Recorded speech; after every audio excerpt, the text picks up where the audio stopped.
بسم اللہ الرحمن الرحیم۔ السلام علیکم ناظرین، ایک دفعہ حضرت علی رضی اللہ تعالیٰ عنہ کی عدالت میں ایک دلچسپ مقدمہ پیش کیا گیا۔ وہ دو اشخاص جو غالباً مسافر تھے، ایک کے پاس 3 روٹیاں تھیں اور دوسرے کے پاس 5 روٹیاں تھیں۔ دونوں مل کر کھانے کو بیٹھے تھے کہ اتنے میں ایک اور مسافر وہاں آ گیا اور ان کے ساتھ کھانے میں شریک ہو گیا۔ جب کھانے سے فارغ ہوئے تو اس تیسرے آدمی نے 8 درہم اپنے کھانے کی قیمت ان دونوں کو ادا کی اور آگے بڑھ گیا۔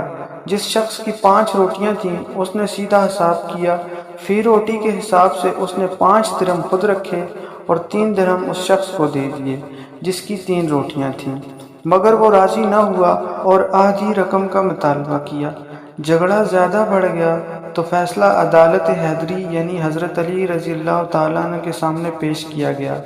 آپ نے اس دوسرے شخص کو نصیحت فرمائی کہ تمہارے رفیق جو فیصلہ کر رہا ہے اسے قبول کر لو، اس میں تمہارا فائدہ ہے۔ لیکن اس نے کہا کہ حق کے ساتھ جو فیصلہ ہوگا مجھے وہی منظور ہوگا۔ آپ نے فرمایا اگر حق کی بات کرو گے تو تمہیں صرف 1 درہم ملے گا اور باقی 7 درہم تمہارے رفیق کو ملیں گے۔ اس عجیب فیصلے سے وہ حیران رہ گیا۔ آپ نے فرمایا کہ تم 3 آدمی تھے، تمہارے پاس 3 روٹیاں تھیں اور تمہارے رفیق کے پاس 5 روٹیاں، تم دونوں نے برابر کھائیں اور تیسرے آدمی کو بھی برابر کا حصہ دیا۔ تمہاری 3 روٹیوں کے 3 حصے کیے جائیں گے تو 9 بنتے ہیں اور تمہارے رفیق کے پاس 5 روٹیاں تھیں، اگر ان کے 3 حصے بنائے جائیں تو وہ بنتے ہیں 15۔ تمہارے 9 اور تمہارے رفیق کے 15 ٹکڑوں کو جمع کریں تو کل 24 ٹکڑے بنتے ہیں۔ تم تینوں نے برابر ٹکڑے کھائے تو فی کس 8 ٹکڑے بنتے ہیں۔